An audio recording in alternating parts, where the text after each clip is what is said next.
Six Nations Team of the Week for round number 3, folks. One of my favorite times where we get to look back at the 3 games of the weekend, highlight some of the key performers, go through some of their key stats, and you guys can let us know your thoughts on who you would be picking if you were narrowing it down to a team of 15 players. This week's tough because I feel like there are certain positions which got a bit crowded, but I'm starting with an Irishman. And he's one of my favorites. I've been like I don't know, not a champion of his, but like a supporter of his. I've been backing him for a long time. But he's not had that many chances with a stacked Irish midfield.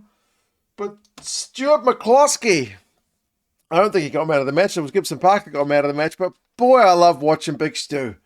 He's such a unit of a man. I never knew he was that quick. Either he's quicker than I thought he was, or Marcus Smith's slower than I thought he was. Because when Marcus Smith intercepted that Crowley pass, I was sure he was gone for all money. But big lumbering Stu just ran him down. Maybe he just takes a bit longer to get up to full tilt. We never usually see him in open space like that. Maybe Ulster fans knew he was that quick. I didn't know he was that quick. Goodness me, what a moment where he ran back and tackled Marcus Smith. And he said in the post-match that's when he felt like he knew the game was won. What an individual moment. In terms of his stats, 15 carries, 5 defenders beaten. He's the top guy in that game for busting tackles and has 56 metres, including one really huge carry where he gave Ollie Lawrence the big don't argue, which led to an Irish try a couple of phases later. So, geez, he was good from his 15 carries. 5 defenders beaten, line break, 13 passes well, a couple of offloads, and defensively, it's another big week from him because he had good numbers last week when I tracked him in the team of the week. 14 from 16 this week, including a dominant tackle and a turnover 1. Doesn't concede any penalties, does have 1 turnover conceded, but goodness me, Stuart McCloskey. I'm loving it, loving seeing him playing very well. And then I'm going to put another midfielder on the board from the French game. I'm going to put Emilien Gailleton in the side. Scored a really nice try and set one up as well. The run he had, which sets up, who finished it? Ramos? That try? Goodness me. Like it was just loose ball. Bielbarre sticks a foot out at it. He grabs it deep into his own half and just puts the hammer down. I think he scythed past Liner. Very quick from Gailleton. He's looking really, really good in the midfield. 7 defenders beaten from him. From 9 carries, it's not a bad shift. 87 metres. A couple of line breaks. A lot of those metres are going to be that big break, which sets up the Ramos try. 4 passes and offload. 8 from 10 tackles. He might like that to be 1 or 2 tackles higher, but wins a turnover. Doesn't concede any penalties. Electric. Both of these guys in their respective midfields. Very, very impressive. So that's a good start. Both those sides won their games. And I'm going to go back with the Ireland result. Tyke Byrne. I could have chucked Gibson-Park up next if I'm doing it in the order, but I did like Byrne's performance. Seeing that bloody blue headgear just pop up everywhere must be giving the nightmares for the English guys. The guy made 17 out of 18 tackles. He wasn't the top tackler of the week. There are other guys who had more. But I feel like his interventions were pretty key. He has 9 passes, which is a fair amount for a flanker. This week he was in the number 6 jersey. He also includes, like he doesn't get an assist for it or anything, but like one of his passes just like takes the ball into contact and it's a skillful offload or pass in contact, I think to Crowley before the Osborne try. Crowley to Osborne. So I think Crowley probably gets the try assist, but it's a helping hand from teammate Byrne in the build-up to that one. So it's a great pass. Couple of carries. Beats a defender. Only 3 metres on the record, but wins line-outs, 3 of them. Wins a turnover. Doesn't concede penalties. Makes his tackles. Just involved into a bit of everything. So I think the selection from Andy Farrell this week to go with the big units of Ryan and McCarthy and then Byrne on the flank worked out pretty well. And speaking of big units, this guy, Emmanuel Meafou, gets man of the match in his game. And he was promoted from the bench, I think, to help shore up the French scrum with the Italians coming in hot in terms of their scrummaging in this year's Six Nations. And he managed to score a try. Close range one. I think he ran into both of the Italian wingers. and there was no stopping him. He's 140 odd kilos of prime Australian French beef. Yeah, tough man to stop from close range, and 13 carries as well. So really busy for him. He's not really.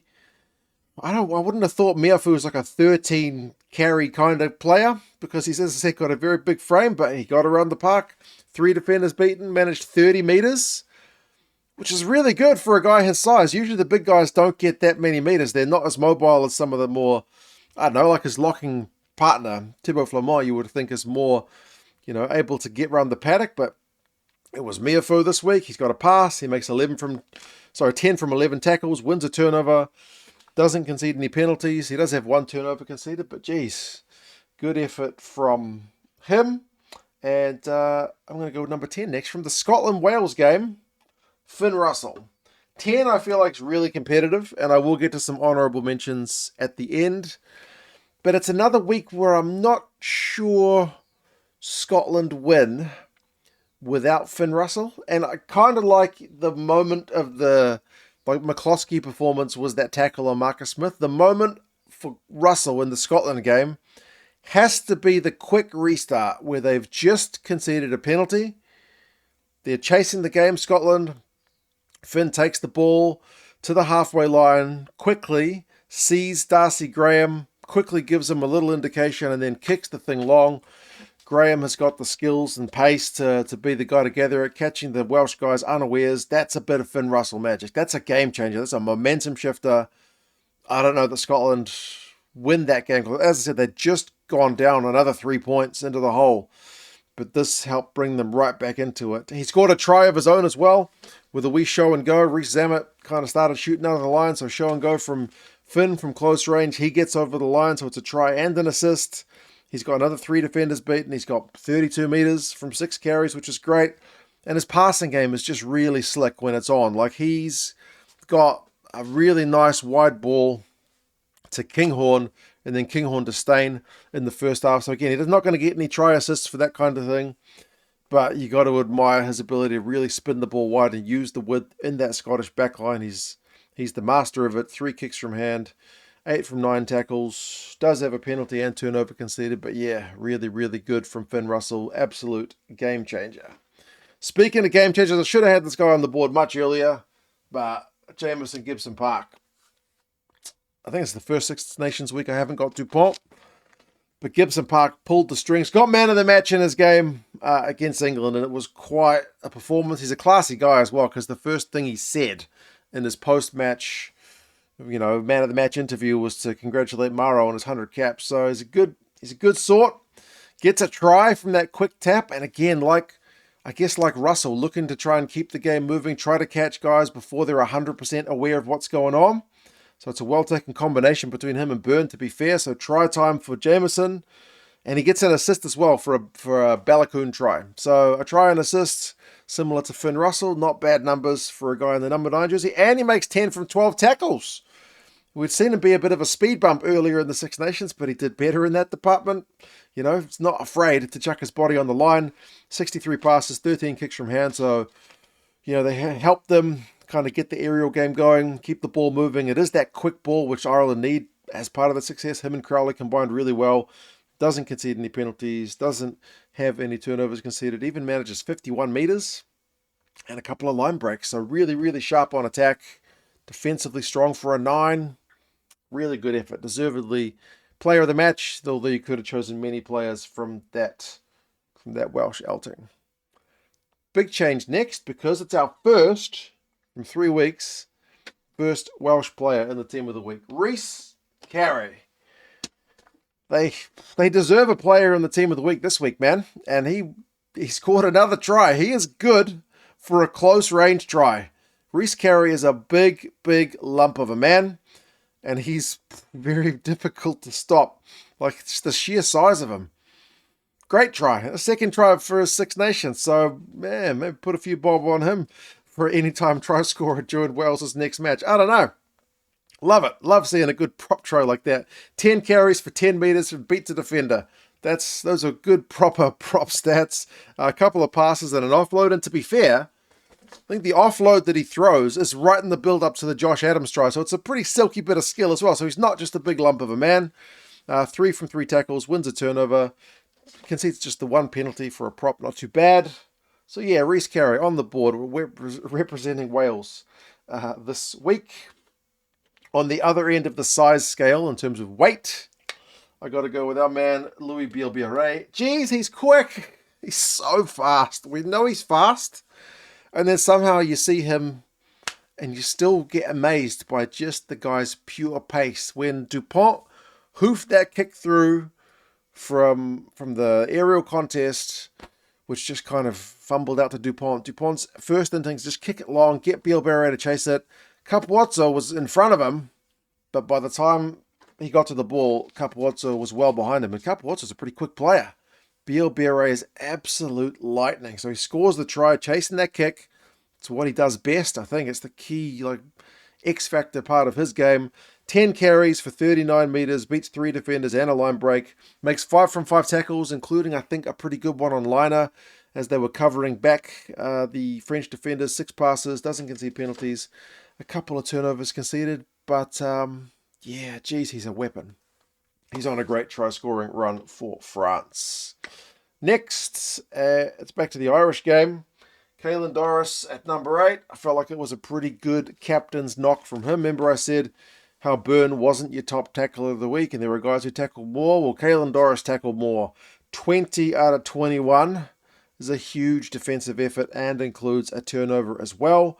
And he was really busy and effective on the ball carry. I love watching that guy get himself the ball in hand because he's got one of the better leg drives in the game. You know, he takes guys over the advantage line. You can tackle him, but bringing him down can be a different story. 11 carries, 48 meters, beats 3 defenders and a line break. It's exactly what you want from your loose forward. Make a heap of carries, get a bunch of meters, make a bunch of tackles, do your role. And he's got 5 passes and an offload as well. And I think it's his pass to Baloucoune. Baloucoune puts the jet shoes on and then he gets it to Osborne for a try. So I think was it Dingwall that bit in? I don't remember, but I know he helped set up that try, so it's a great bit of play from Caelan Doris. He does have a couple of penalties and a couple of turnovers conceded, but the guy was leading from the front. And the guy who I just mentioned, Rob Baloucoune, I'm so happy for him as well. He is lightning quick. I'd like to see a race between him and Bielbiaré, because they're both very quick. Bielbiaré might have him, probably, but Baloucoune is really quick. He's got great acceleration for a pretty tall dude.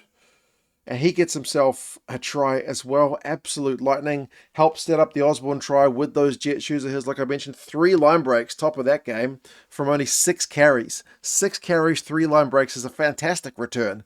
That just doesn't happen.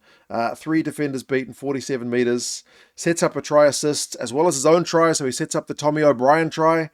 So he's genuinely got good parts to play in lots of what's happening. 11 from 11 tackles. He's the last man, I think, for a couple of the English tries. Like he couldn't stop Dingwall or I think Underhill.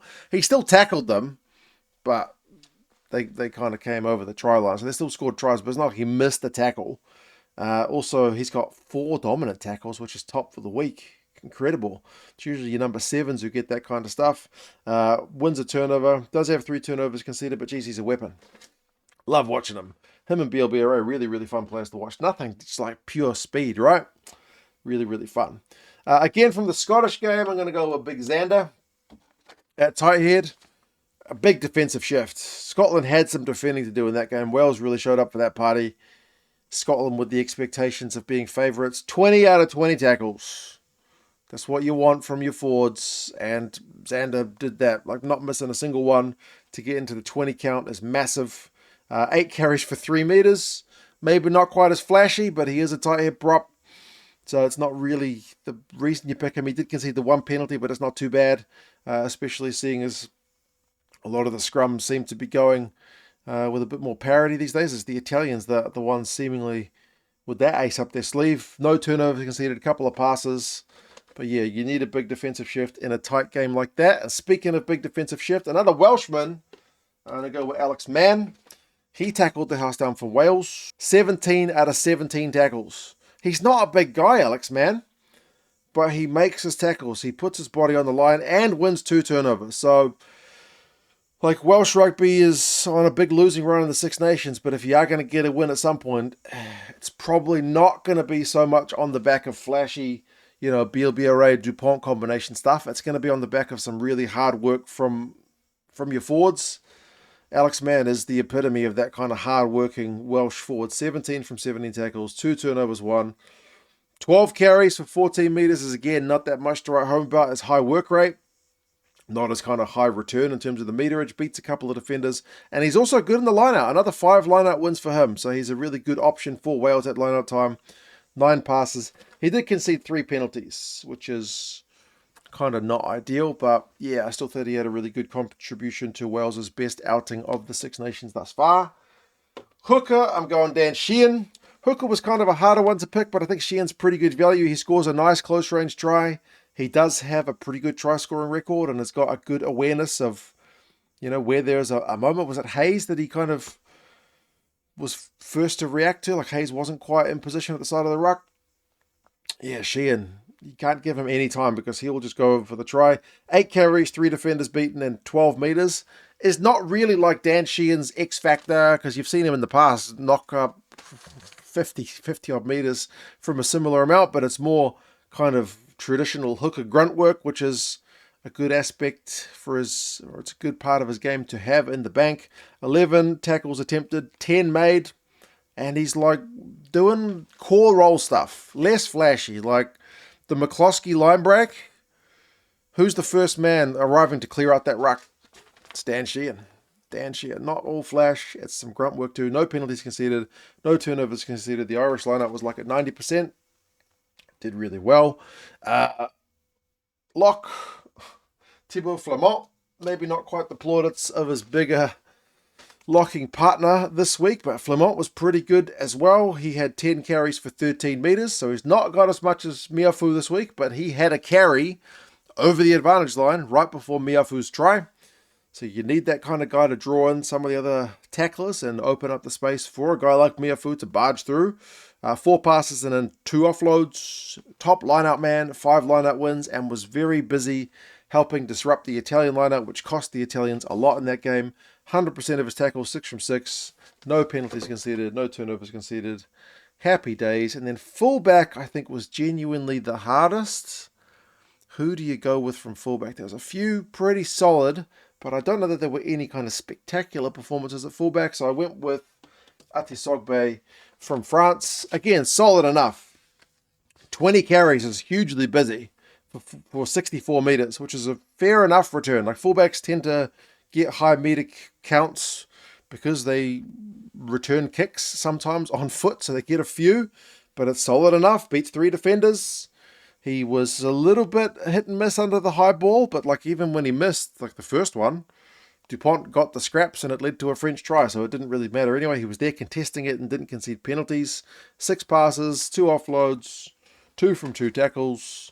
Atisogbe is certainly another option at 15 for the French. Remember, it was a late change. He was supposed to be on the wing, but with Jalibert out and Ramos having to switch to 10, he ended up in a change position from what was initially named. Some honourable mentions. I haven't got any of the Italians on the board. Fischetti was obviously pretty good. The Italian scrum still looks good, even against a pretty decently sized French back. And Dewey Lake was really high work rate for Wales at hooker as well. Good kind of captain's knock from him. Both the Irish locks, Ryan and McCarthy, I thought were also very good, very physical. They did what they were supposed to do in terms of why they selected those guys, and shifted burnout to 6. And Lorenzo Canone was also a really high work rate for the Italians. You need that kind of thing, but maybe wasn't able to get the same punch we have seen from him in the past. Darge was busy on the tackle for Scotland again. Wainwright continues to be busy for the Welsh. He's been pretty good all 6 nations, but on a losing side. Dupont, you could chuck him in at 9. He also had, a couple of try assists, and he's always really dangerous. Gailleton for the French back row was also very, very busy around the park. You could certainly put him in. Crowley steered the ship at number 10 for Ireland. Sam Costello for Wales, likewise. He's been much criticised, but he had a good game before he had to go off. Ramos, late switch to 10. So a lot of the 10s played pretty well. You could, certainly stick Ramos. And Ramos had a hand in the Italian try as well, but he had a couple of try of his own, set up a couple, so certainly a positive contributor more than negative. Tuipulotu led the team when they were chasing it at the death for the Scots. Ollie Lawrence did get fended by McCloskey, but also scored a nice try for the English and busted a few tackles of his own on his return. Bray, the French 12, continues to impress. Tommy O'Brien had a good game from the bench, earlier than expected. Dréan, in his game for France, scored a try, came close a couple of other times. We could go on, but we'll stop there. That's the team of the week. I hope you enjoyed the stats. It was a pleasure to prepare them and re-review the games for some of the kind of key moments for these standout players. If you enjoyed it, consider subscribing to the channel. Buy us a beer down in the description. I could use a drink after all this talking. You guys take care. Thank you for being here, and I will talk to you guys again soon. See you later.